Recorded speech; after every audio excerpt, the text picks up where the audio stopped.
Estamos aqui hoje, uma grande satisfação, falando com o psicanalista, doutor em psicologia, Leandro Santos. E a gente vai falar sobre um tema relevante, importante, polêmico, né? Nos dias atuais, né? Que é a mulher no processo de encarceramento, na prisão, as faces do crime, né? Relacionadas à mulher. Então, primeiramente, agradecer pelo Dr. Leandro aceitar esse convite, né? Eu tenho grande admiração pelo trabalho, pela trajetória dele como psicólogo, como psicanalista, e tenho certeza que todos nós vamos aprender muito hoje sobre não só o tema, mas a experiência, né, de trabalho do Leandro. Para a gente começar, eu gostaria que ele se apresentasse, né, para quem não conhece. Eu acho que a maioria das pessoas já conhece um pouco do trabalho dele, e falasse um pouco, né, para a gente, Leandro, o que é a psicanálise, né, se a gente pudesse assim resumir. A gente não consegue, né, porque é muito ampla, né, mas se a gente pudesse, se pudesse resumir o que é a psicanálise para a gente. Muito obrigado por ter aceito esse convite. Bom, eu é que agradeço, vou dizer bom dia, porque a gente está gravando pela manhã, né? Agradeço aí ao Maurício, ao Renan também, que está ajudando aí na tecnologia. Nós três juntos aqui vamos ficar um período de tempo aí refletindo, pensando juntos, né? O tema é muito instigante. E eu sou psicólogo de formação, né? Me graduei em psicologia, depois fiz mestrado em psicologia escolar, depois fiz doutorado em psicologia clínica e depois pós-doutorado em psicologia social. Eu gosto de marcar esses três campos, porque além de serem campos de pesquisa, acadêmico, ok, mas são momentos da minha vida nos quais eu me interessava por um certo assunto e acabava pesquisando, escrevendo. Eu tenho muito orgulho desse meu percurso, e ao lado disso também eu tenho 29 anos e 3 meses, logo, logo faço 30 de prática clínica na cidade de Santo André e na cidade de São Paulo, e agora, claro, online. Meu consultório agora é o mundo. Então, eu gosto muito de uma coisa que o Lacan chamava, eu vou explicar aos pouquinhos para a gente poder entender. O Lacan é um psicanalista que veio depois do Freud, que eu gosto muito. Eu estudo muito Freud e Lacan. O Freud foi o inventor da psicanálise, eu já vou falar o que é a psicanálise em termos freudianos, mas o Lacan falava uma coisa muito legal. Ele falava que a psicanálise tem duas grandes vertentes, intenção e extensão. Intenção não é com C cedilha, é intenção de intensidade. Ou seja, então é com S, na verdade é um termo da física. Depois que eu fui entender, falei, acho que isso está grafado errado. Não, não. Intenção no sentido da tensão daquilo que acontece dentro do consultório, nas análises, o pessoal no divã lá falando, e o analista escutando, intervindo, aquela relação entre esses dois personagens. Isso é psicanálise estrito sensu. E o Lacan falava, e tem a psicanálise em extensão. Extensão também no sentido da física, no sentido de estender para fora do consultório, para que ela possa iluminar outros campos do saber, como é o que vai acontecer hoje. Hoje a gente vai falar de um tema, eu não posso ser prepotente nem ingênuo de achar que eu sou psicanalista, eu tenho a verdade sobre esse tema. Não, não, não tem verdade nenhuma. Verdade é quem tem religião. Eu vou dizer o que eu penso, o que eu imagino, é a minha interpretação também, eu só vou falar em meu nome. Ô, Leandro, mas você vai citar o Freud ou o Lacan? Vou citar várias vezes, mas é a minha interpretação e também o Maurício que estruturou a coisa aí, e a ideia nossa é que a gente possa, aí, com a ajuda do Renan, chegar ao maior número de pessoas e causar reflexão.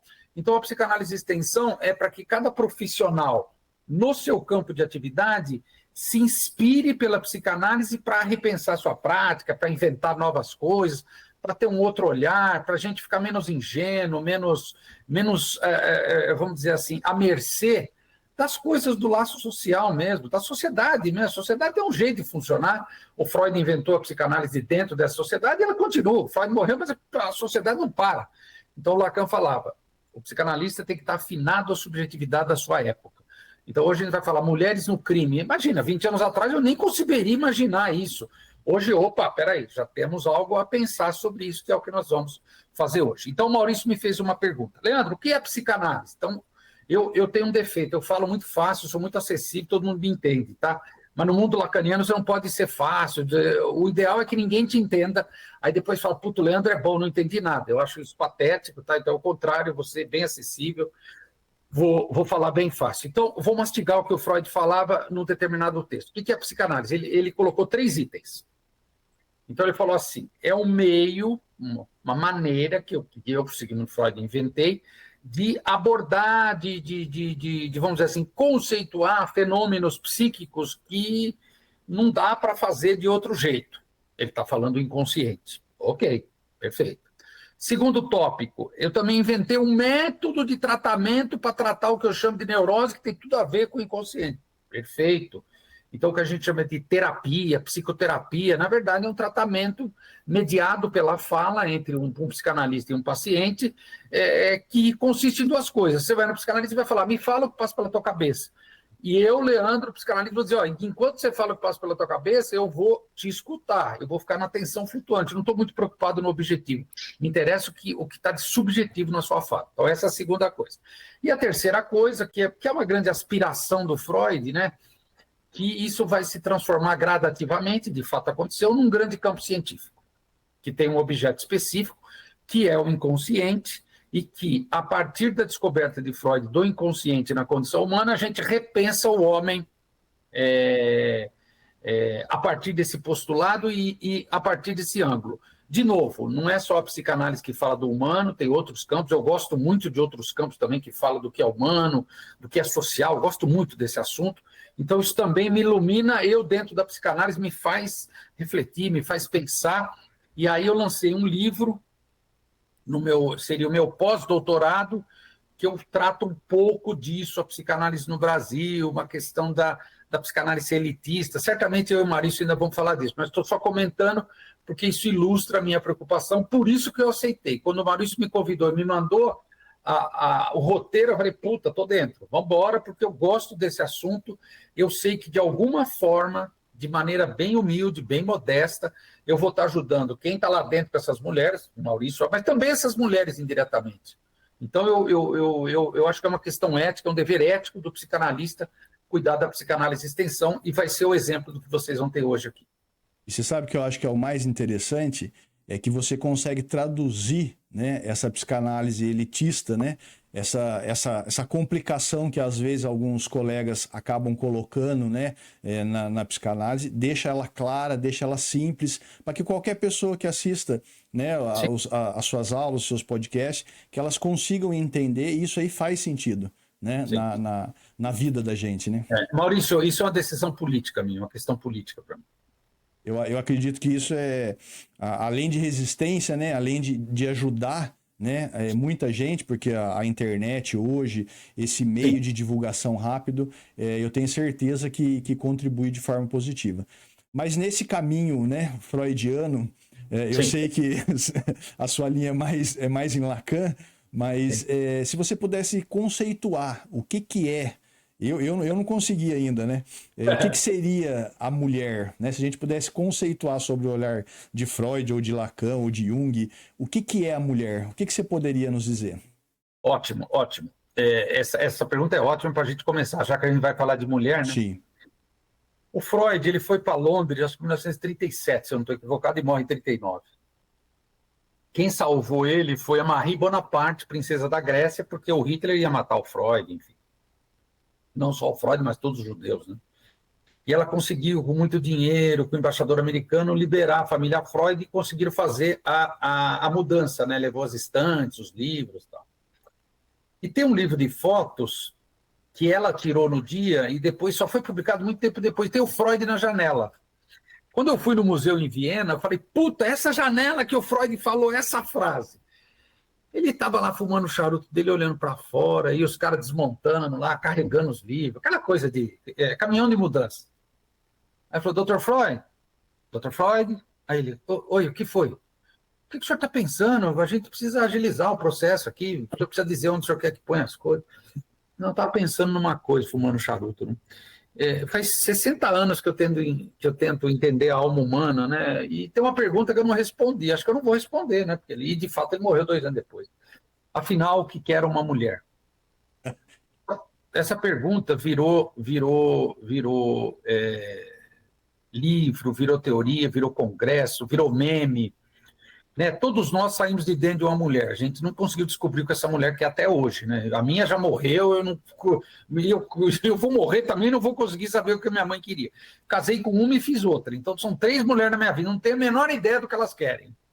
Então, a partir disso, eu iniciei com esse ponto pitoresco, porque o Freud tentou entender a mulher da sua época, né? E ele, apesar dele marcar a questão da anatomia, vagina, seio, pênis, não era bem assim, né? Porque o ser humano vai muito mais além do genital. Então, Freud escreveu muito sobre a mulher, sexualidade feminina, etc. Então, ele era muito centrado, né? Ele era um sujeito da sua época, numa sociedade machista, sem dúvida, falocêntrica, ou seja, centrada no falo.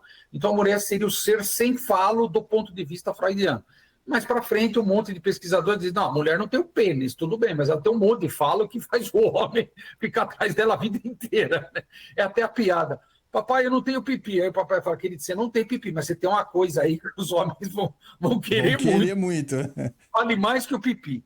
Então, por trás disso, onde eu quero chegar, né? É óbvio, né? Hoje, 2025, é óbvio que o termo mulher e homem vai muito mais além da anatomia, né? Hoje a gente tem as questões de gênero, de sexualidade. Então, quando eu penso no termo mulher na psicanálise, é uma posição frente ao mundo, frente à castração, frente ao falo. Eu diria que é uma posição simbólica. Depois o Lacan ele vai falar outras coisas que eu vou dizer aqui. Mas voltando ainda no Freud.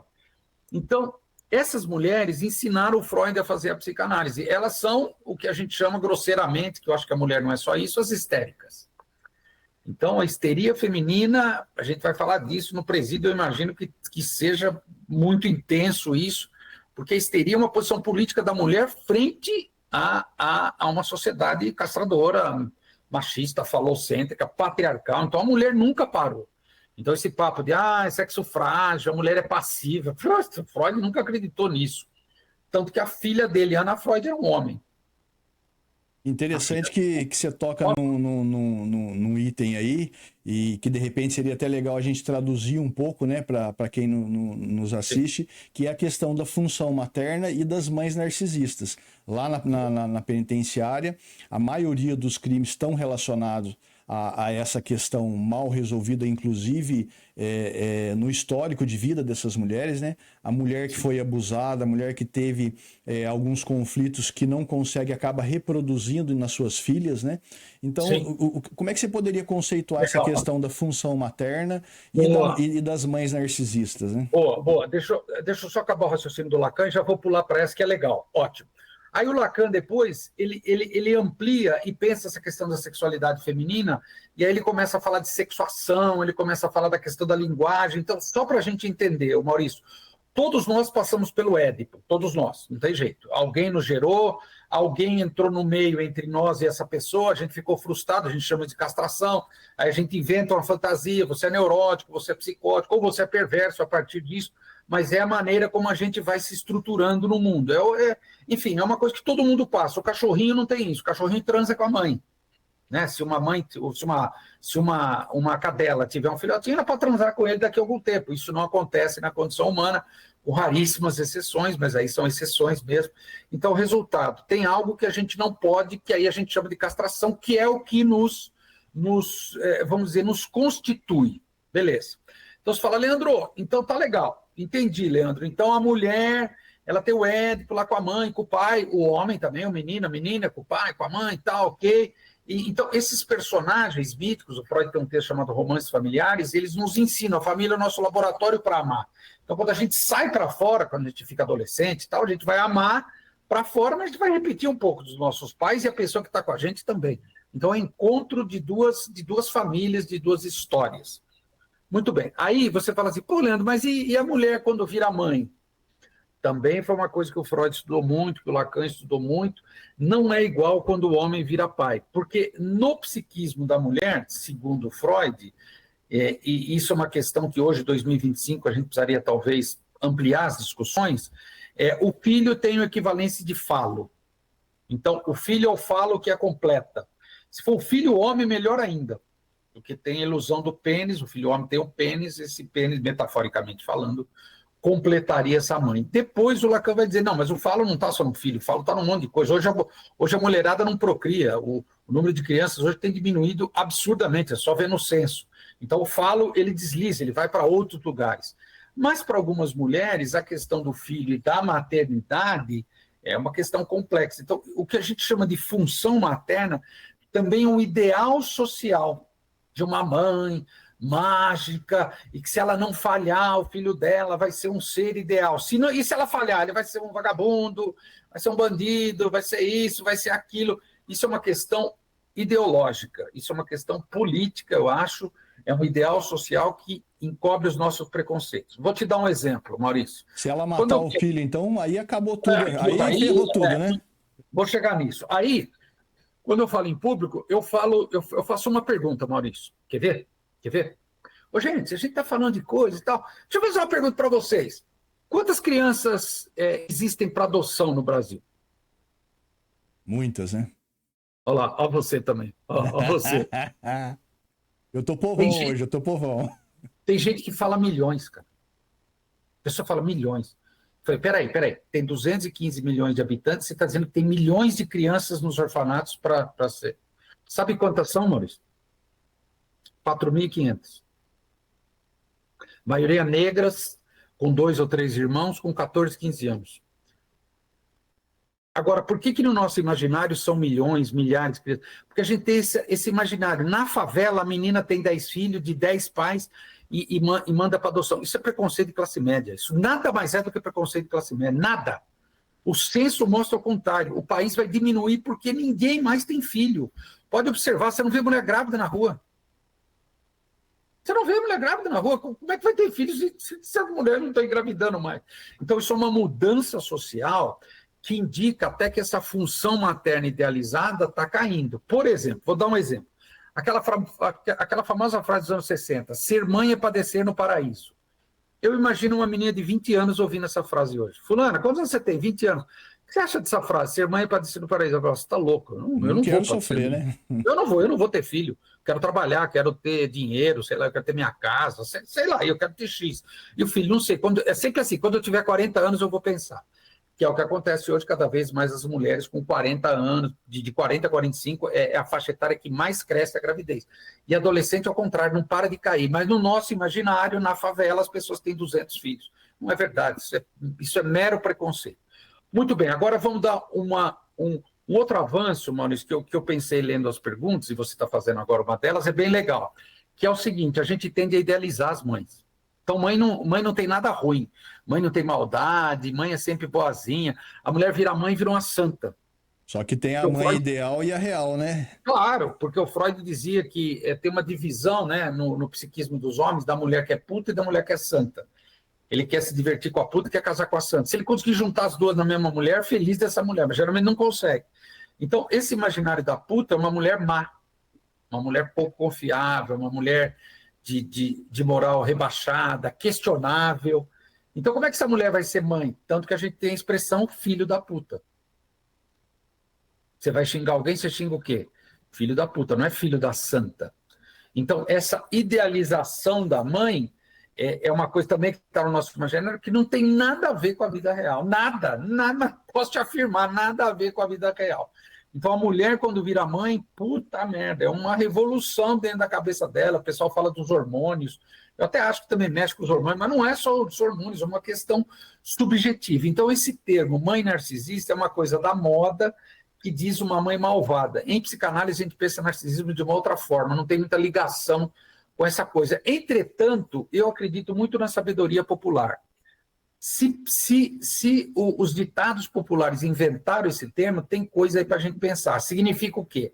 Uma mãe narcisista, simploriamente, seria alguém que ela pensa muito no próprio ego, muito narcísica. Ela não pensa na criança. E a gente tem na nossa cabeça que a mãe tem que se dedicar, a criança tem que se apagar, tem que... Gente, não é assim. Uma menina hoje de 20 anos não pensa mais assim. Quem é mais velho tem que aceitar isso. Você pode espernear, pode ficar bravo, pode tirar a roupa e pisar em cima, pode prender a respiração até ficar vermelho. Esse é o novo vibe das meninas mais jovens do mundo, e talvez dos meninos também. Aí a gente critica, a geração Z, são os vagabundos, não é isso, é uma outra forma de se relacionar com os ideais sociais, em última instância com o falo. Como é que você acha que a gente poderia explicar, né, baseado nisso que você falou, o comportamento de uma mulher, de uma mãe, né, que mata seu filho, que abusa do seu filho, né, que comete atos de crueldade, de tortura? É lógico que a gente teria, né, que fazer uma análise individual de cada caso, mas de forma geral, né, por que você acha que isso acontece numa época, num momento, né, contemporâneo que a gente está de tanta informação, né, de tantos recursos, né, porque a mulher hoje, por exemplo, ela pode colocar a criança para adoção se ela não quiser, né? Por que essa crueldade acaba aparecendo no feminino? Sim, boa. Eu sugeriria para quem se interessar pelo tema, pesquisar na internet, mesmo no Google, o mito de Medeia.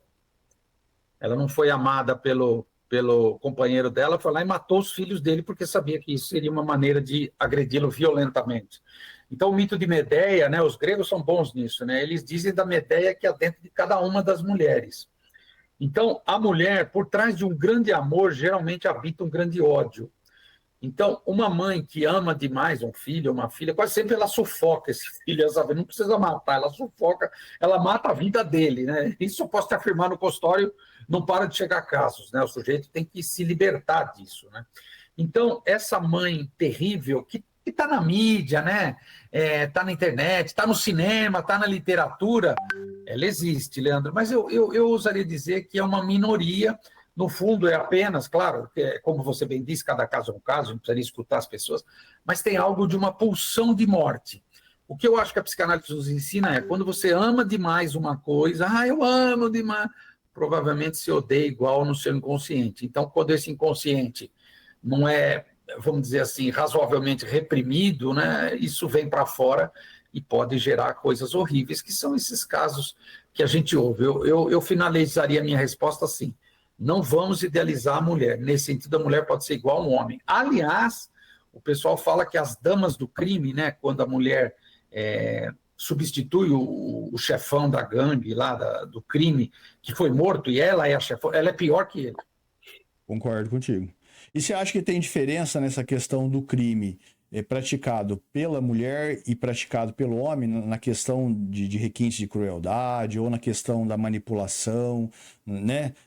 Dos modos operantes, vamos dizer? Eu acho que o homem tem um certo prazer no sadismo, endereçado ao inimigo ou a quem o contrariou, tal. A gente até ouve, né, as narrativas de como matou o sujeito, tal. Eu acho que a mulher não tem essa coisa, vamos dizer assim, perversa, né? esse traço de perversão. Eu acho que é muito mais uma questão de ego dessa mulher. Isso é uma opinião pessoal minha. Eu precisaria conversar com essas pessoas para entender minimamente. Mas eu tenho a sensação que aí passa mais por uma questão de ego, né? No sentido de o rei morreu, sou a rainha agora. Não acho que é pela via da crueldade, mas é pela via da dureza, dessa crueldade sádica, eu acho que não, mas pela via da dureza eu não tenho dúvida. É só ver as políticas, né, as grandes imperatrizes, ou mesmo matriarcas, né, de uma dureza que, olha, não é fácil não. A questão, acho que, do orgulho também, a questão do próprio recalcado, né? Tem muito disso, né? Eu atendi uma presa que ela era assaltante, né? Ela tinha uma ficha corrida, ela era especialista nessa área, vamos dizer assim, né? E ela me disse uma coisa interessante, que quando ela estava assaltando, quando ela estava com a arma na cabeça da pessoa, de certa forma ela tinha uma sensação, né, de domínio, de poder em relação ao outro, e o que ela estava querendo realmente tirar não era o bem material, era a vida que a pessoa tinha. O que você acha que isso acontece nesse tipo de atuação criminosa? Essa narrativa sua é genial, só comprova o que eu falei, pega no ego dela, né? A mulher, grosseiramente, assim, simploriamente, sendo bem simplório, ela quer ser amada. Ela não se preocupa tanto em amar. O homem também quer ser amado, mas o homem se preocupa muito mais com a potência do amor. Não é tanto ser amado. A mulher ela tem muito esse lance de ser amada. Agora, esse ser amado não é só nesse sentido assim coloquial que a gente tem na cabeça, eu te amo, tá? No sentido de reconhecimento. Então, quando ela está com a arma em cima de alguém lá, Como você diz, puta, ela está exercendo um poder, talvez, eu não sei, precisaria conversar com essa pessoa, mas a satisfaça nisso. E aí o crime seria, né, a arma seria um instrumento para conseguir isso. Uma coisa fálica mesmo. A gente tem recentemente, né, vários casos midiáticos, né? Eu atendi por muitos anos, né, Suzane Richthofen, Ana Jatobá, Elise Matsunaga, que são esses casos que a mídia, né, detalhou, explorou, né? Mas a gente vê nesse dia a dia prisional que tem situações muito mais complexas. E tem algumas, inclusive, que espelham, né, o crime da mídia, né, na sua prática. Você acha que a mídia, né, essa divulgação dessas barbaridades que a gente acompanha, você acha que isso influencia no ato da nova criminosa, dela cometer esse crime semelhante ao que está na mídia? Sim, por um fenômeno chamado identificação. Tanto que a associação de mídia das TVs e tal, pode ver que não fala mais suicídio, nunca fala suicídio, e principalmente certos crimes eles não divulgam mais da mesma forma, não falam mais PCC, CV, Comando Vermelho, não falam mais, porque são palavras, imagens, histórias, narrativas que causam identificação. Por exemplo, uma pessoa se joga de um prédio numa cidade, não. Dependendo da divulgação, tem mais 2 ou 3 casos um mês depois, fala, mas de novo, mas parece que é um contágio, eles chamam de contágio, eu concordo, eu acho que sim, eu acho que tem um lance da identificação. Tem uma fantasia inconsciente Eu acho, desse todo aí, vamos dizer? eu acho, de identificação ao outro, eu acho sim. Você acha que a mídia Porque, poderia trabalhar de que forma nesse sentido? não, eu acho que já está trabalhando, eles estão diminuindo, eles estão desinflando um pouco, eles estão tentando, né? Não é fácil, porque eles precisam divulgar, isso dá, como é que fala? Isso dá Ibope, né? Esses 3 casos que vocês estão, um exemplo, putz, isso fascina as pessoas, né? Fascina. Então, você tem que abrir mão disso, né? Que nem eu brinco aqui em São Paulo, né? As grandes rodovias têm um acidente, todo mundo para olhar o acidente. O Quer ser ver o humano tem outro?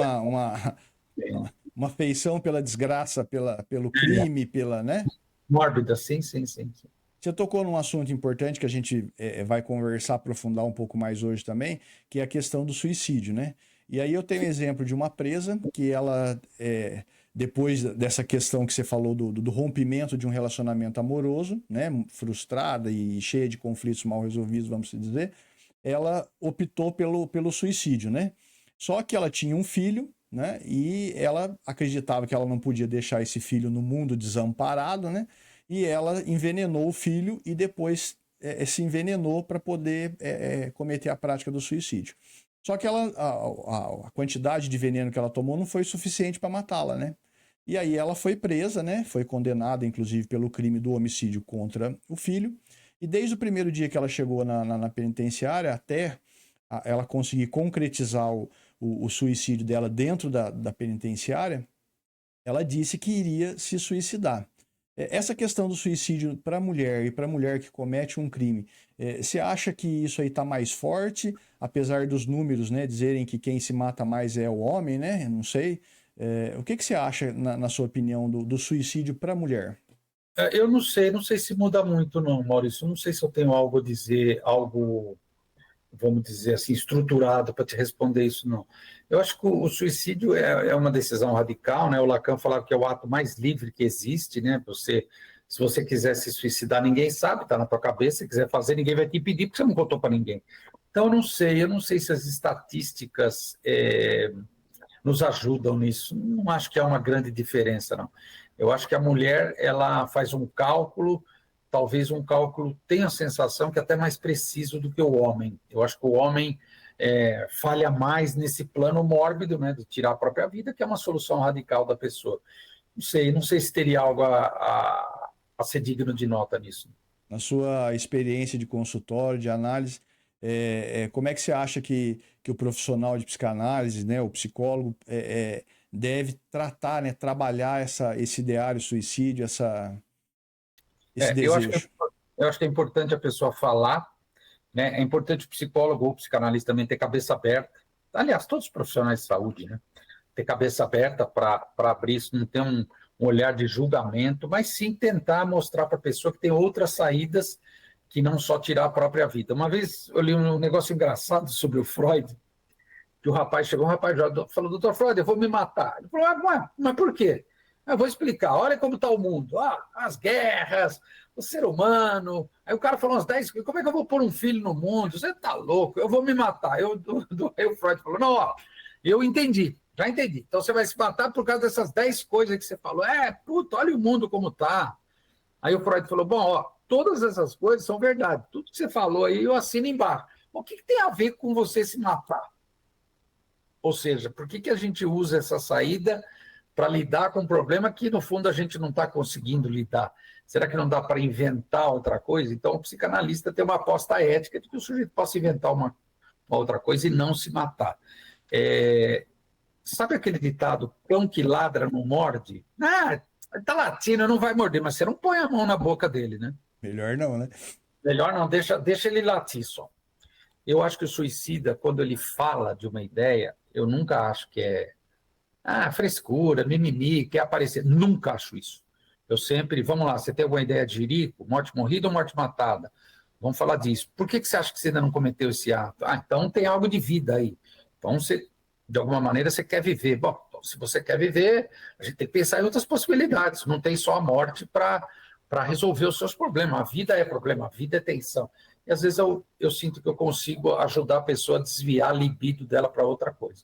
Eu tive 5 casos na minha história, os 5 casos não eram próximos, assim, não eram pacientes, foi muito rápido, nem eram mais pacientes meus, mas eu fiquei muito triste quando eu fiquei sabendo, depois dos 5 casos. Falei, caramba, que coisa, a pessoa se matou. Aí eu lembrava dela, né? Mas não teve jeito, né? A pessoa decidiu, foi lá e fez. Então, não sei se tem a ver com, assim, se tem alguma especificidade com relação ao crime, eu acho que não. É uma escolha, né? Eu acho, uma decisão radical.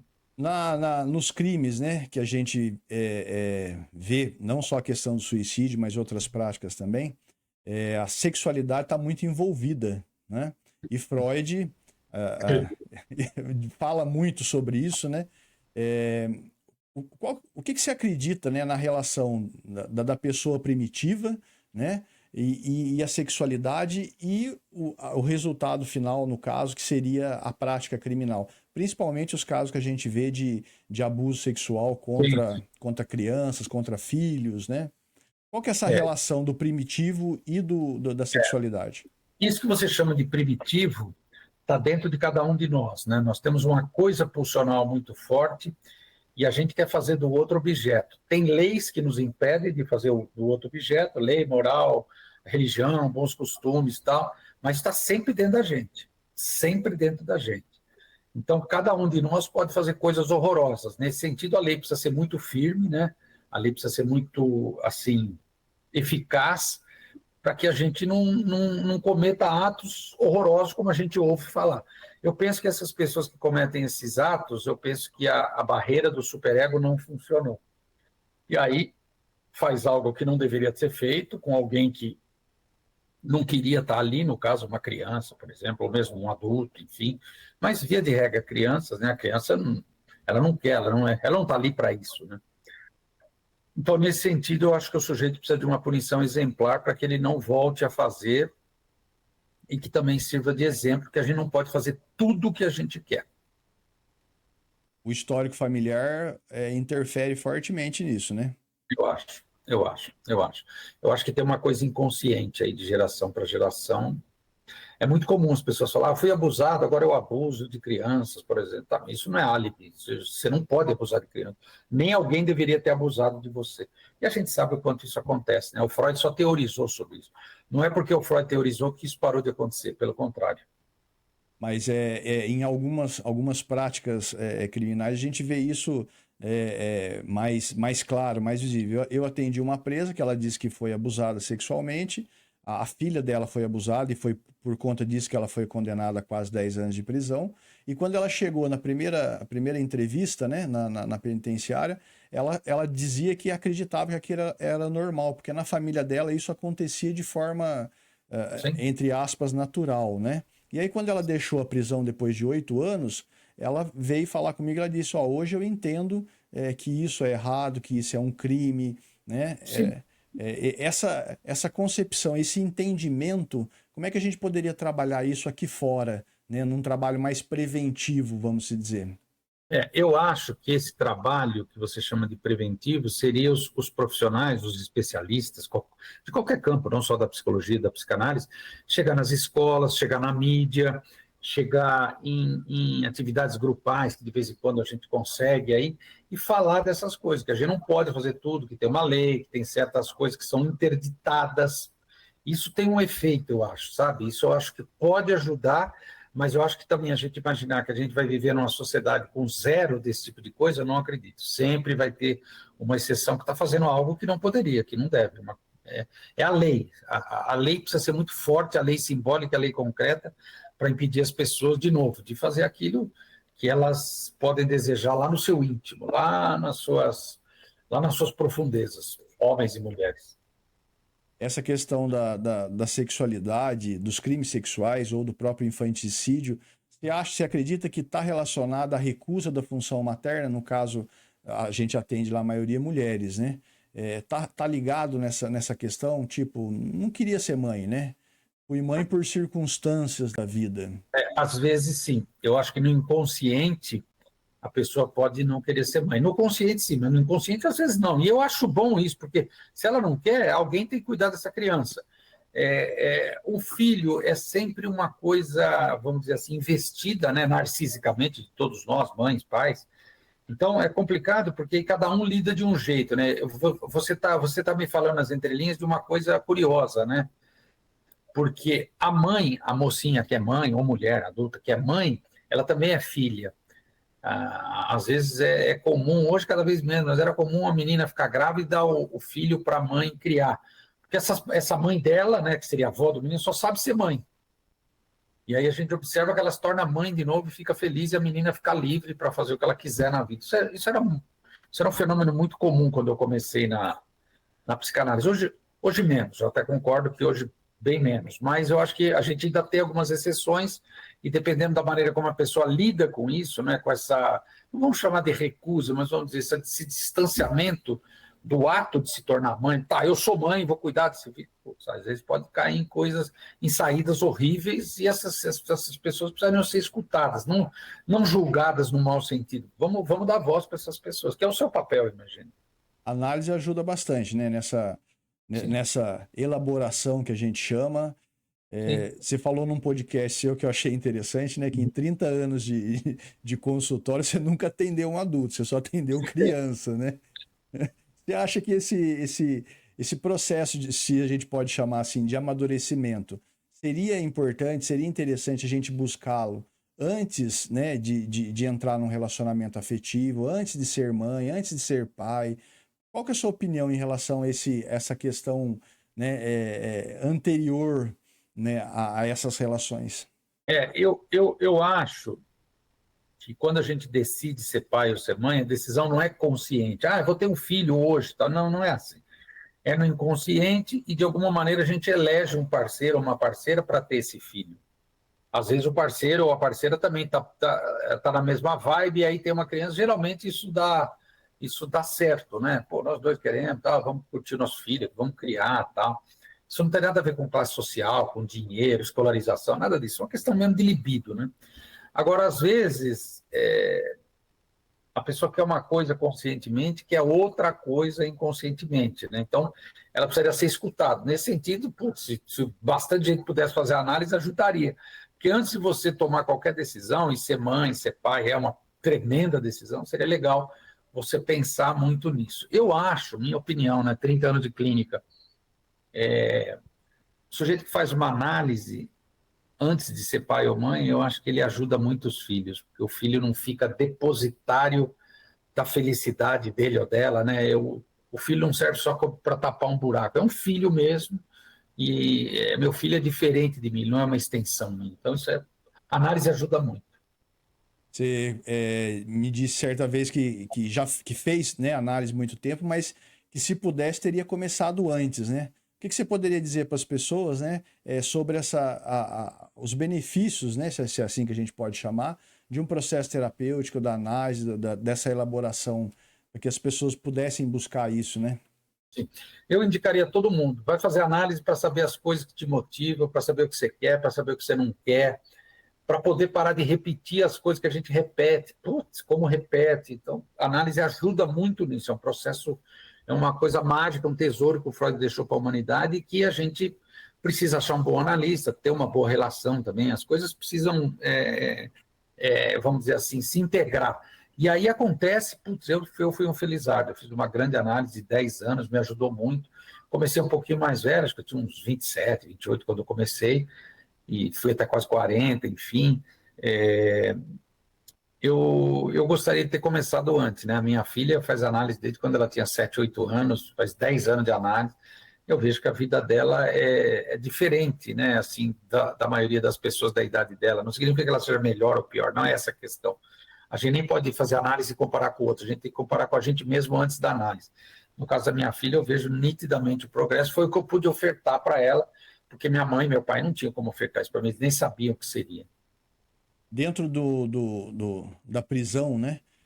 Você acredita que a maioria são psicólogos, né? Assistentes sociais, temos poucos psiquiatras dentro do sistema penitenciário. Eu tenho, inclusive, algumas críticas ao sistema, porque eu acho que ele é um sistema falido, opressor, né? Concordo com alguns pensamentos lá de Foucault, que ele identifica que isso aqui está errado, vamos dizer, do jeito que está hoje, né? Mas, assim, com todas essas dificuldades que a gente tem, você acredita que essa escuta, esse trabalho terapêutico dentro das prisões, principalmente no caso com as mulheres, que é o nosso tema de hoje aqui, você acha que isso é possível? É possível fazer esse caminho de elaboração, de escuta e de tratamento com elas lá dentro? Eu acho. Depende do psicanalista que está lá dentro, porque lá ele não é um psicanalista estrito sensu. É o psicólogo que se orienta pela psicanálise, é o assistente social, enfim. Não importa, pode ser um médico, pode ser um psiquiatra, que dê espaço ao inconsciente, que proporcione um espaço de escuta e de acolhimento aí das questões subjetivas de cada um. Porque eu duvido que as pessoas não vão querer falar, pensar, se interrogar. E eu acho que o psicanalista que conseguir abrir um espaço, ter uma linguagem acessível, ser verdadeiramente acolhedor, putz, eu acho que as pessoas vão grudar nele. Então, seria um jeito, teria que encontrar o jeito de inventar dispositivos dentro da prisão para que o inconsciente das pessoas possa ser escutado. Isso é de um valor inestimável. Eu tenho vários colegas que ainda têm algumas resistências, né? A questão do orgulho, a questão de prepotência, né? De títulos, enfim, muita coisa que a gente visualiza dentro do sistema. Mas como que você acha que o profissional poderia lidar, principalmente com a questão da resistência, do silêncio, dos mecanismos de defesa, que a maioria dessas pacientes, dessas mulheres, vão estar colocando nesse processo terapêutico? Ah, sim, e é uma boa pergunta, porque é óbvio, Transferência, né? óbvio, não, e você vai representar a lei, como é que eu vou me abrir com você? Como é que eu sei que você não vai me trair? Cara, é transferência e confiança. Puta, é um tremendo desafio.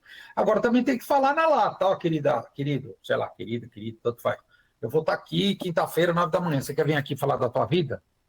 Quer? Posso marcar? Então, quinta-feira, 9 horas, você está aqui nessa salinha e tal? Beleza, estou aqui. Eu sei que você não confia em mim de imediato, entendo, mas não tem como eu te garantir nada. Você vai saber se a experiência é boa para você ou não. Não é diferente do paciente de consultório particular. Eu falo a mesma coisa. Você vai vir toda semana. Se não for bom, você vai parar. As pessoas sabem o que é bom para si. Legal. Você acha que essa elaboração psíquica ela é possível depois da prática criminal, principalmente alguns crimes que meio que fica, né, marcado na pessoa, né? Ó, você não vai daqui para frente, você não vai ser mais essa pessoa. Você vai ser o crime que você cometeu. Sim, Você acha que essa elaboração da pessoa buscando isso, você acha que é possível? entendi. Ótima pergunta.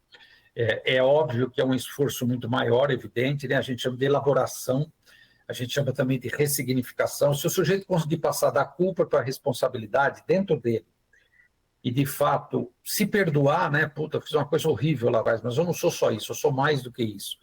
Ele pode, de fato, se reposicionar subjetivamente frente a si mesmo, frente à sua história, mas ele não pode esperar que alguém vai passar a mão na cabeça dele, porque ele vai estar eternamente marcado. Eu entendo o que você está falando. A Elise Matsunaga vai ser sempre Elise Matsunaga. Quando alguém descobrir que é ela pode até mudar o nome. Ah, você é aquela da farofa, a outra matou o pai, matou a mãe. Não adianta, ela vai ter que lidar com isso a vida inteira. O Pelé teve que lidar sendo Pelé a vida inteira, tanto que ele dividia Edson e Pelé, né? No fundo é a mesma coisa, né?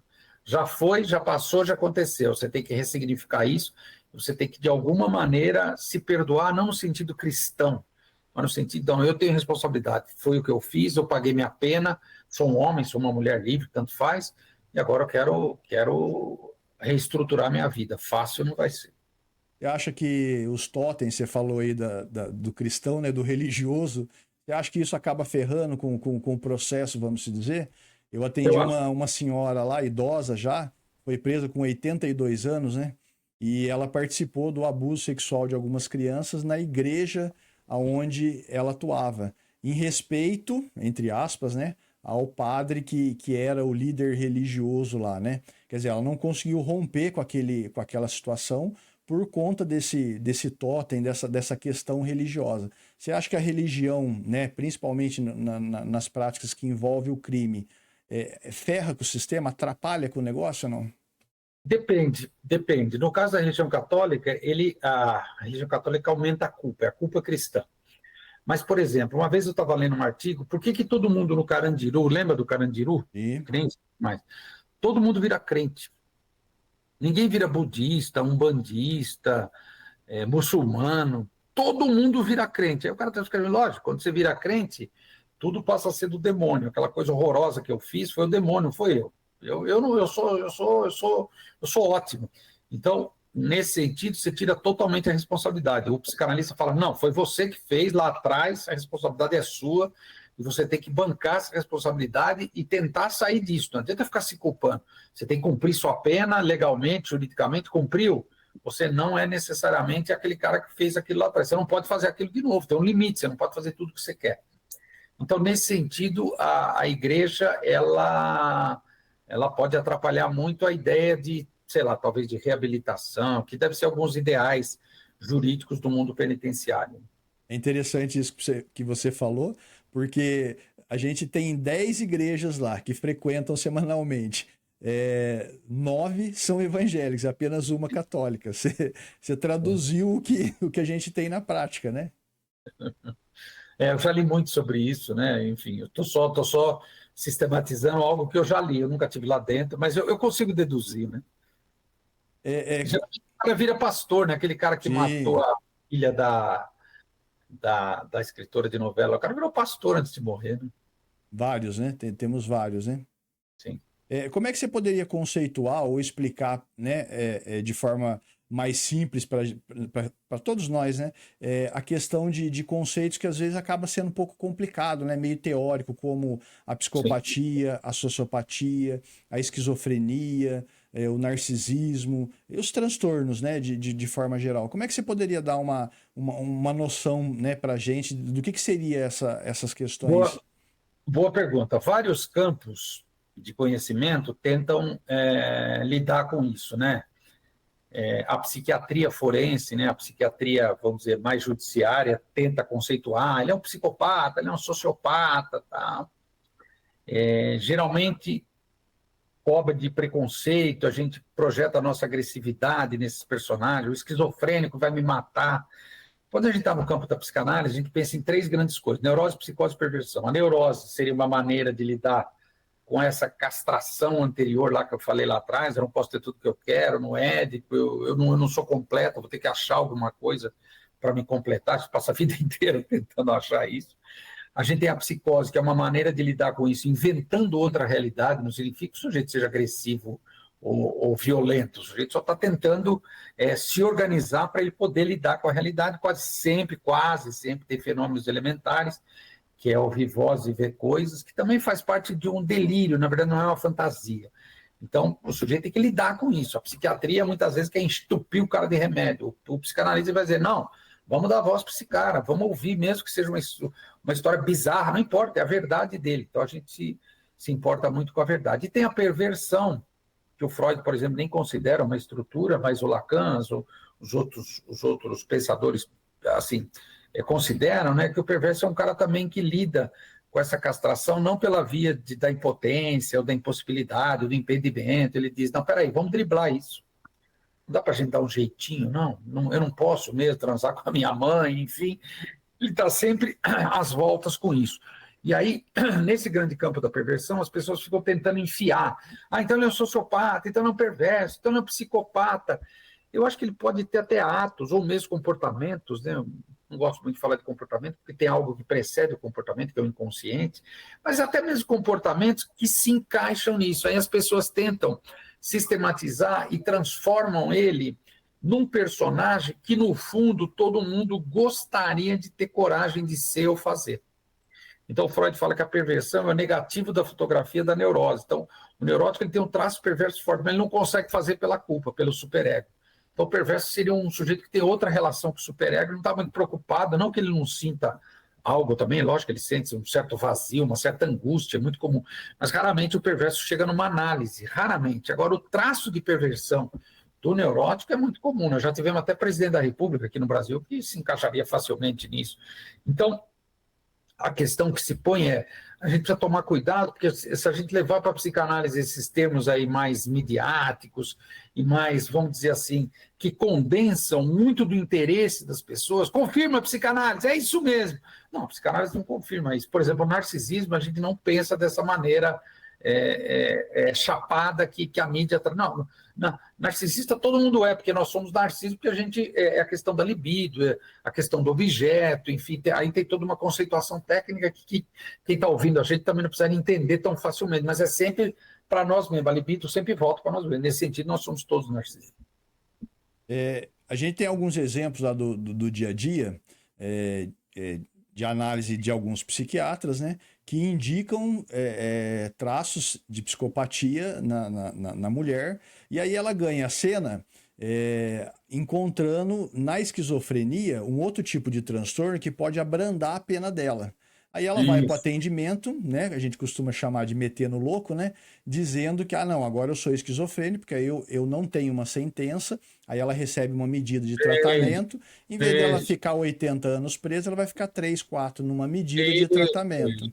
E eles aprendem rápido como fazer isso. Lógico, são pessoas inteligentes. É que nem aquele teste de HTP, sabe? House, Tree, Person. Acho que nem existe mais. Todo preso sabia, faz a árvore grande, põe frutos. Desenha a casinha. Não, põe chaminé na casa. Então, quer dizer, pô, é muito ingênuo, né? Agora tem um detalhe. Olha, eu gosto da expressão popular, metendo louco. Olha que legal isso, cara. Isso é coisa de cadeia, tá, Leandro? Não, mas todo mundo fala, eu gosto disso, porque, olha, metendo louco. Quer dizer, eu vou meter o louco na cena, eu vou inventar um louco. E o sujeito inventa, não tenha dúvida. O sujeito inventa algo, muitas vezes, convincente. Então, eu imagino que para o psiquiatra mesmo, forense, tal, psiquiatra que mexe com esse tipo de coisa, para eles deve ser muito difícil, porque eles têm que encaixar o sujeito numa gavetinha. Então, às vezes, isso pode também suscitar coisas complicadas dentro do psiquiatra, dentro, entre aspas, né? Seria muito legal que o psiquiatra fizesse análise. Ele não pode considerar essas pessoas inimigas e nem ele pode se considerar que ele está sendo feito de trouxa para essas pessoas. Mas poucos, viu? Poucos profissionais do sistema que realmente se dispõem, né, a essa elaboração na análise, né?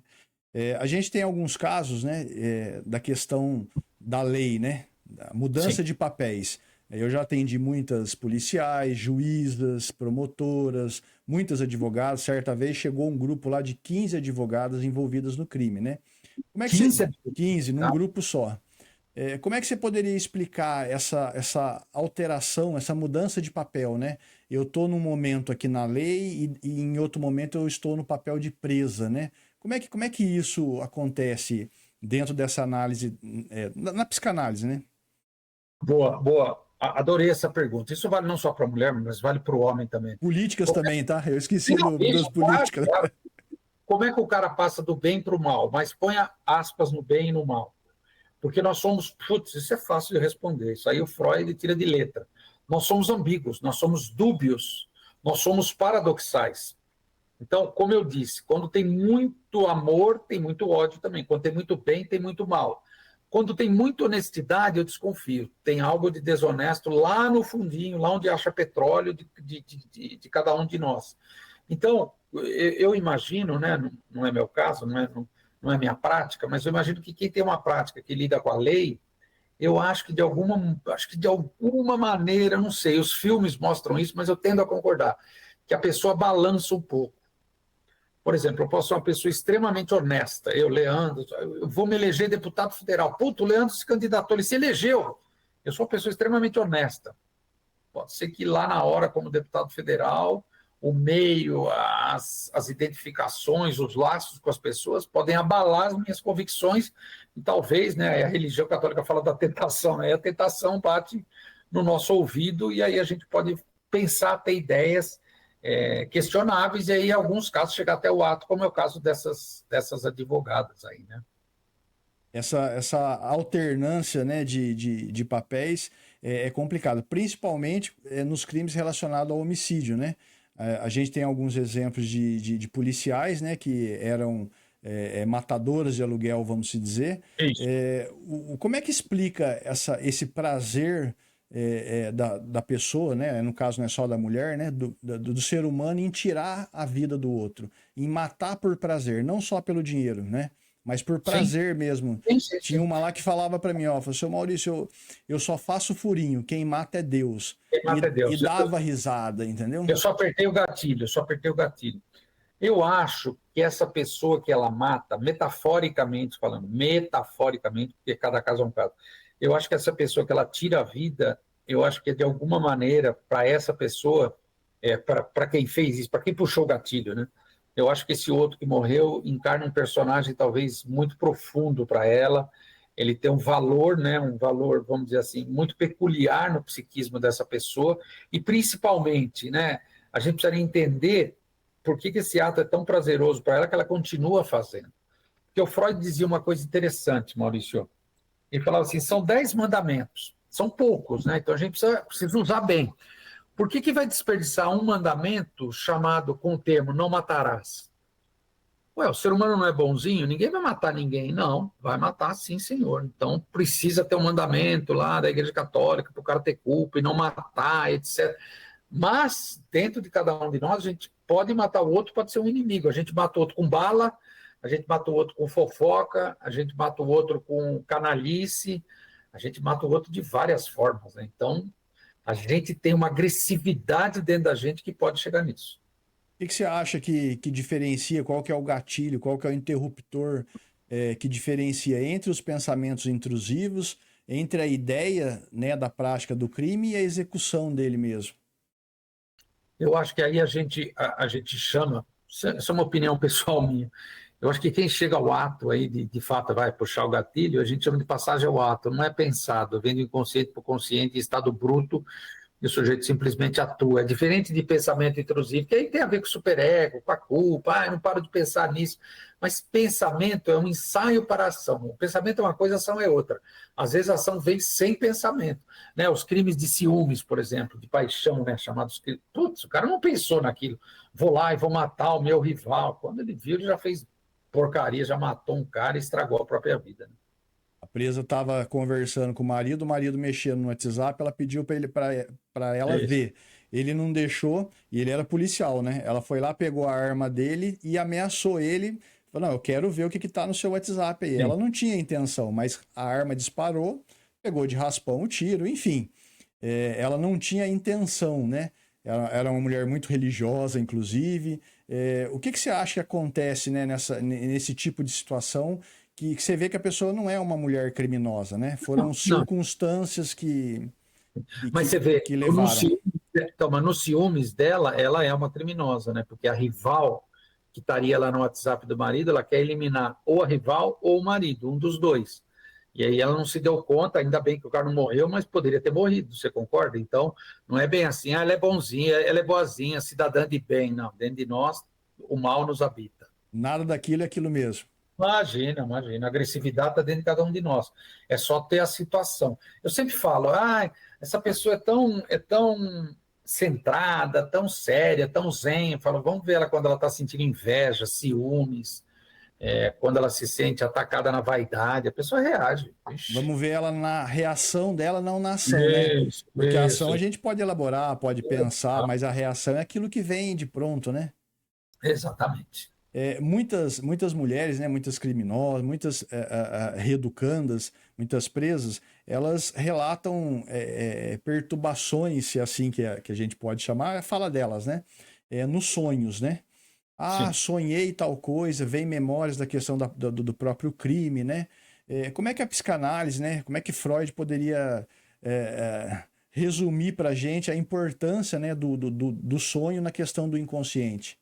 Porque o sonho é uma tentativa de realização de um desejo insatisfeito. Quando a pessoa sonha com essas coisas, por exemplo, o mais óbvio, ela sonha com um crime, com um medo que toda noite ela sonha.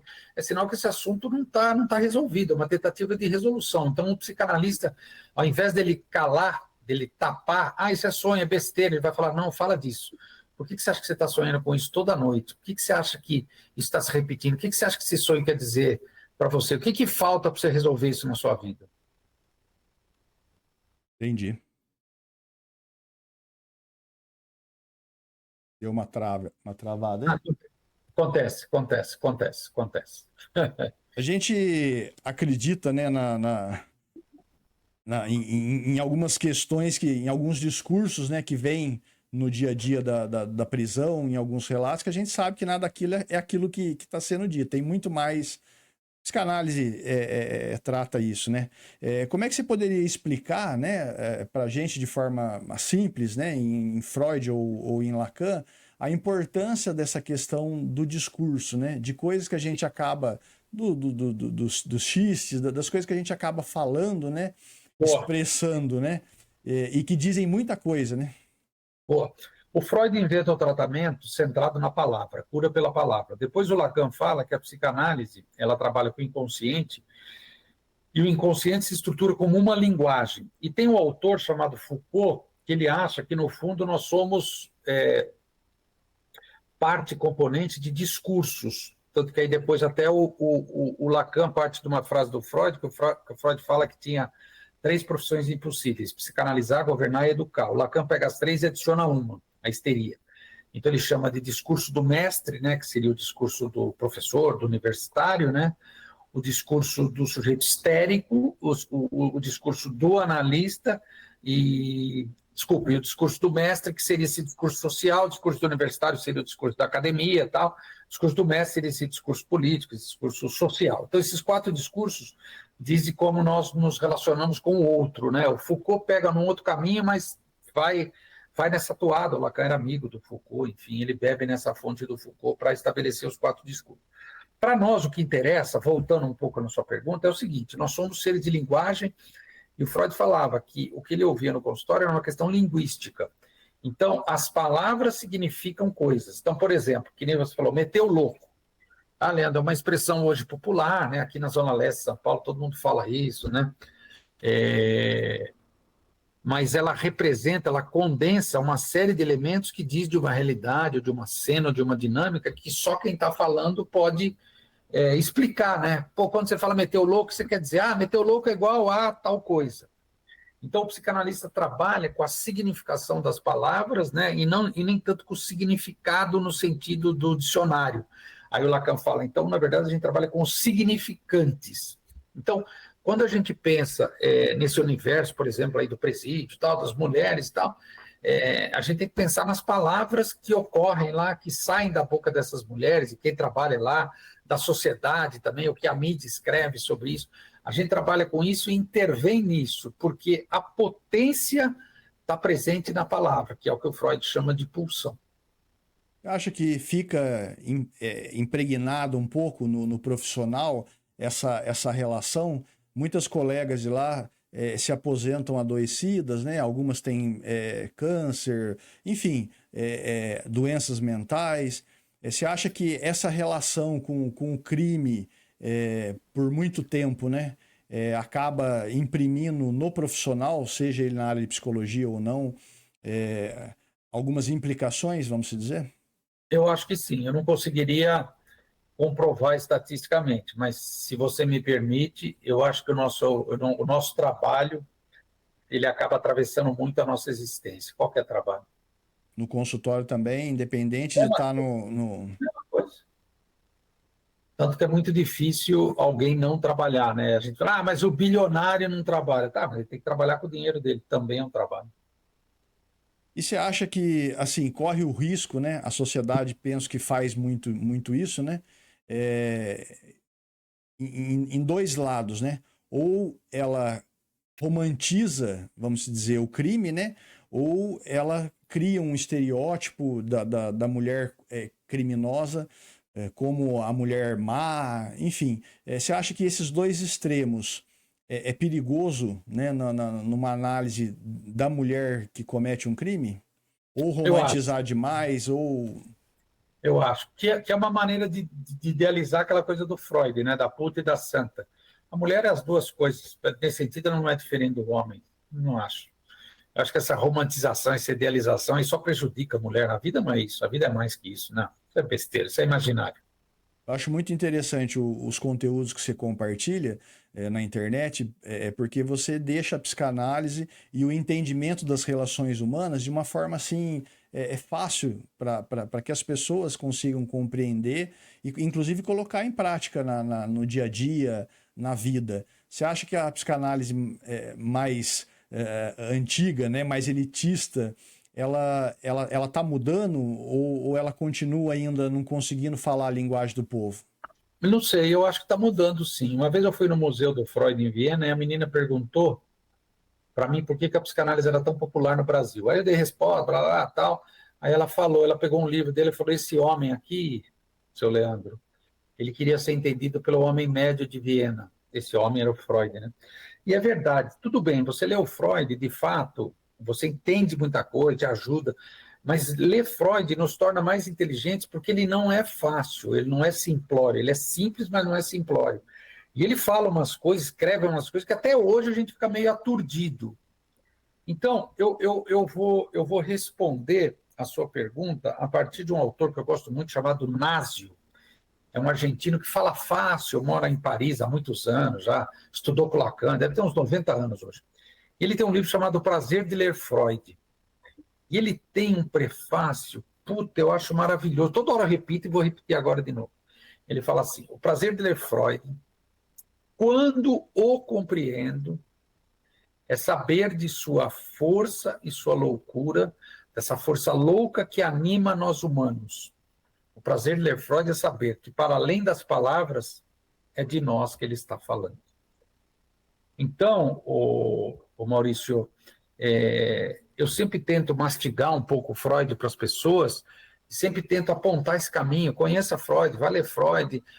A questão de ler Freud, ler psicanálise, a dificuldade não é cognitiva, intelectual, a dificuldade é afetiva, porque ela abala as nossas certezas, nossas pseudo-certezas, né? A gente está no centro e ela descentra a gente, ela nos torna excêntricos, a gente é obrigado a pensar de um outro jeito, ver outras coisas, isso dá trabalho, né? A gente resiste, é lógico, somos humanos. Se a gente pudesse fazer uma análise, né, de um caso, né, sobre o olhar de Freud e de Lacan, diferenciando, né, de repente uma abordagem ou outra, né, como é que a gente poderia fazer esse entendimento? Vou pegar o exemplo Tá. de um trans, né, que chegou lá pra gente, ele tinha já a resignação de sexo feita já na Europa, no tempo que ele mudou, mas ele queria voltar à questão de gênero masculina dele, porque ele se arrependia, tinha a questão da igreja, que ele sentia muita culpa, ele achava que quando ele morresse, para ele ser perdoado dos pecados dele, para que ele encontrasse a redenção, ele precisaria voltar a ser homem. Ele era uma mulher trans, né? Ele precisava voltar a ser homem. Como é que a gente poderia fazer a análise desse caso, por exemplo, no olhar de Freud ou no olhar de Lacan? Tem alguma diferença na psicanálise ou não? Não, eu acho que não. Eu acho que o freudiano e o lacaniano, vamos chamar assim para facilitar o raciocínio, eles, eles escutariam esse caso, eles dariam palavra para esse personagem, assim, vamos chamar assim, né? E eu acho que, de alguma maneira, o ajudaria a avançar dali para frente, né? Porque ele deve ter muitas coisas que ele se arrepende, tem culpa, etc. O próprio corpo dele está afetado. Ele teria que encontrar uma saída, ele teria que encontrar uma solução para ele sair dessa posição. E talvez, se ele tem muito prazer em estar nessa posição, aí ele também vai ser interrogado. Ué, por que você está preso nisso? Você está curtindo aí essa dor aí? E que você está arrastando tudo isso, né? Sim. o processo de análise, né, dessa elaboração ajuda muito, né? Sim. A gente elabora para parar de repetir, exatamente. Nesse seu trabalho, né, de 3 décadas aí, de consultório e agora também nas redes sociais, eu não sei quanto tempo que você já realiza esse trabalho, mas a Rádio Freud, inclusive, é um projeto importante, interessante. O que você pudesse falar um pouco, né, desse trabalho do psicanalista nas redes sociais, o que isso contribui da sua experiência, né, que você tem, o que você acha que isso atua de forma positiva, né, na vida das pessoas, esse conhecimento, né, que nessa aula que você está dando para a gente hoje aqui com tanta informação legal. Eu acho que o psicanalista tem que estar na mídia, aí cada um dentro das suas possibilidades, as pessoas não são todas iguais, tem gente que não curte, não gosta e talvez nem consiga estar na mídia. Eu acho que quando a gente está na mídia, a gente tem que estar na mídia com responsabilidade. Se mostrar é diferente de se exibir. Se exibir é uma coisa boba, do ego, nada disso. Isso é besteira. Acho que a gente pode se mostrar e mostrar as nossas ideias. Eu, no meu caso, eu sinto que o que eu transmito, para além das palavras, é meu próprio tesão pela obra do Freud, pelo personagem Freud, pela psicanálise, pelo Lacan. Eu acho que isso, de alguma maneira, toca nas pessoas e faz as pessoas se identificarem. E aí tem curiosidade para assistir as coisas, que é isso que eu quero, que a pessoa parta desse ponto para ela mesmo inventar uma pesquisa pessoal, que no fundo vai responder as questões dela. A gente sempre faz pesquisa para responder as nossas questões, não tem nada errado, se a gente vai fazer análise para isso. Então, qualquer encontro aí com essa mídia digital, vamos chamar assim, eu acho que pode ser muito positiva. Tem muitos psicanalistas que fazem um bom trabalho, tem muita besteira também, tem muita coisa ruim, aí cada um vai ter que ter bom senso para poder selecionar. Eu, no caso, já faz uns 10 anos que eu estou em rede social, eu gosto, eu curto, eu me dou bem com isso, sei lá por quê, né? Eu adoro escrever, eu quero fazer umas coisas de audiovisual, talvez um documentário, sei lá. Estou fazendo uma história em quadrinhos com um colega sobre os 5 casos de histeria, logo está pronta. Eu não sei desenhar nada, estou fazendo o roteiro. Mas, enfim, tem muita coisa que eu gosto de criar, de inventar. A Rádio Freud já vai fazer 2 anos e meio, ela tem cumprido o papel dela, e aí a cada momento a gente vai inventando novas coisas. Agora eu estou entrevistando psicanalistas, entrevistei 10 esse ano, já tem 8 entrevistas, faltam 2 ainda, gente mais velha, falando de psicanálise, falando do Freud, falando do que pensa. Puta, é muito legal, e quem assiste pode se beneficiar, né? Eu falo que hoje, quem começa uma formação em psicanálise tem muito mais facilidade do que na minha época, né? A gente tem muito mais oferta, tem muita coisa interessante, que é só uma questão de procurar e de ter bom senso. O bom senso deve nos guiar. Legal. O que você acha que esse tipo de assunto, de tema, né, contribui de forma positiva para quem pode, né, tem a oportunidade de refletir, né, principalmente sobre questões que nem a criminalidade cometida pelas mulheres, né? Não vou dizer numa questão preventiva, mas de reflexão mesmo. O que você acha que esse tipo de espaço de abordagem que a gente está fazendo hoje aqui contribui para as pessoas no dia a dia, de forma prática? Essa é uma ótima pergunta, Maurício. O uso que cada um vai fazer dessa entrevista, vai chegar uma hora que ela vai estar disponível lá no YouTube e tal, todo mundo vai poder acessar e vai poder assistir, ouvir. O uso que cada um vai fazer é bastante particular, né? Pode atender propósitos nobres e pode atender também propósitos, enfim, questionáveis, né? Coisas tolas, né? Isso faz parte da vida, né? Você planta uma semente, você não sabe o que vai nascer. Agora, eu acho, o que eu poderia dizer para as pessoas é, toda vez que surge algo novo para vocês, isso aqui é um exemplo, isso aqui é um tema novo, putz, que legal, o Leandro e o Maurício falando de mulheres no presídio, nossa, que legal, beleza. Toda vez que surge algo novo, a gente não precisa ter medo, não precisa ter dúvida, não precisa rechaçar de imediato, resistir ao novo, a gente pode ter curiosidade. Então, se a gente tiver uma curiosidade sobre o tema, tiver uma certa dose de criticidade para ter abertura, né, para refletir sobre o que o tema te toca, te invoca, né, não para ter certezas, mas para reflexão. Putz, eu acho muito legal. Eu acho que é uma das facetas do autodidatismo. Esse tema, esse assunto, ele é complexo, ele é grande, né? Mas para a gente ir finalizando esse início, né, de conversa sobre ele, o que você poderia dizer, né, para as pessoas que pudessem refletir ou mudar o seu olhar em relação à mulher presa, à mulher criminosa, à mulher que errou, né?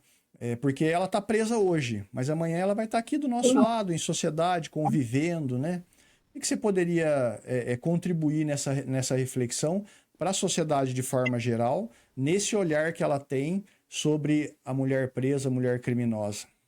Eu acho que quando a gente julga alguém, né, os religiosos falam que com o dedo você julga e tem 3 virado para você. Eu gosto dessa frase.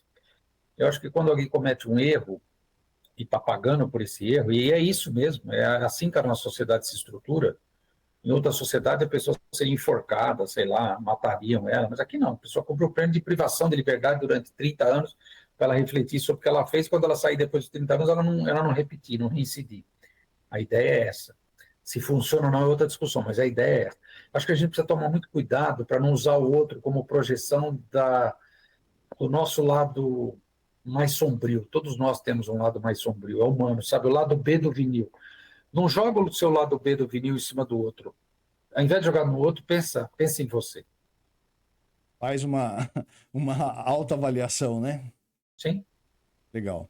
Bom, para a gente finalizar, eu só tenho a agradecer. Se você quiser, né, deixar aí informações, né, de como as pessoas podem acessar os seus conteúdos, eu recomendo, porque eu gosto de assistir, né, de inclusive compartilhar todo esse conteúdo, essas informações que você passa, acompanha os seus podcasts, o conteúdo da Rádio Freud, porque, assim, você consegue traduzir, né, a psicanálise para que todos consigam entender o que é e os benefícios, né, que a gente tem ao fazer a análise, ao fazer a terapia, a se conhecer. Então, se você quiser finalizar, da minha parte eu queria agradecer novamente pelo seu tempo, pelo seu conhecimento, por compartilhar esse conhecimento com a gente e a gratidão, né, por esse momento que a gente teve aqui. Legal. Bom, Maurício, eu queria primeiro agradecer a você, ao Renan e também que ficou pilotando as coisas para tornar viável esse encontro. A gente teve um bom encontro, sem dúvida. Eu gosto muito, a minha resposta é sempre simples, os convites. O meu problema é a minha agenda, que é louca, mas enfim, a gente vai tentando. Hoje à noite eu tenho um outro podcast. O que eu acho é o seguinte, quando eu inventei a Rádio Freud, era para, guardadas as devidas proporções, com muito bom senso, que as pessoas pudessem se defrontar com os conteúdos da Rádio Freud e pensar na própria vida, talvez até, sei lá, mudar a própria vida, sei lá, aí cada um faz o que pode e o que quer. Mas existe uma coisa que o Freud inventou, que é a psicanálise, existe um tratamento psicanalítico, eu falo muito disso, e que é bom para as pessoas, foi muito bom para mim, eu só posso falar de um paciente, eu fiz 10 anos de análise, puta, devia ter feito antes, mas não deu. Então me ajudou muito, transformou a minha vida, eu sou outra pessoa, e eu gostaria de poder oferecer isso para todos os pacientes. Eu tento, às vezes não dá, às vezes não rola. E também oferecer isso para as pessoas que me seguem nas mídias digitais, que eu acho que é um outro momento, é um outro laço social. Então, eu tenho a Rádio Freud, que está no Spotify e no YouTube. Aí são os conteúdos mais longos, enfim. E tem alguma coisa mais leve, são cortes, enfim, que a gente trabalha muito no Instagram, Facebook, TikTok. Então, é só procurar Rádio Freud, está lá. E eu também tenho um perfil pessoal, psicanalista Leandro Santos, no Instagram, no Facebook também, que eu estou sempre colocando coisas minhas, enfim, vai além da Rádio Freud, que é uma maneira de me contatar. Quem quiser, me escreve no direct, lá eu passo o WhatsApp, enfim, a gente acaba se falando. Eu acho que quando a coisa tem que acontecer, o encontro entre duas pessoas acontece, como aconteceu hoje entre eu e você, e acho que foi bom, né? Por mais que a gente tenha algum planejamento, você bolou umas perguntas, me enviou, na hora H é o meu inconsciente, o seu que entra em jogo e vira outra coisa, por isso que o podcast é tão legal, por isso que o podcast é tão autêntico e cativa tanto as pessoas. Se fosse muito planejado, muito certinho, não daria certo, porque eu posso dar uma resposta que muda a sua pergunta, você pode fazer uma pergunta que muda o que eu estou pensando, e é isso mesmo. Então, hoje, acho que a gente cumpriu a missão aí, Maurício. Legal, muito obrigado, valeu mesmo. E pessoal que estiver assistindo aí, compartilha, que esse conteúdo realmente é muito bom. Obrigado, viu, Leandro? Forte abraço, hein? Boa sorte para Obrigado. Boa sorte para todos vocês. Tchau.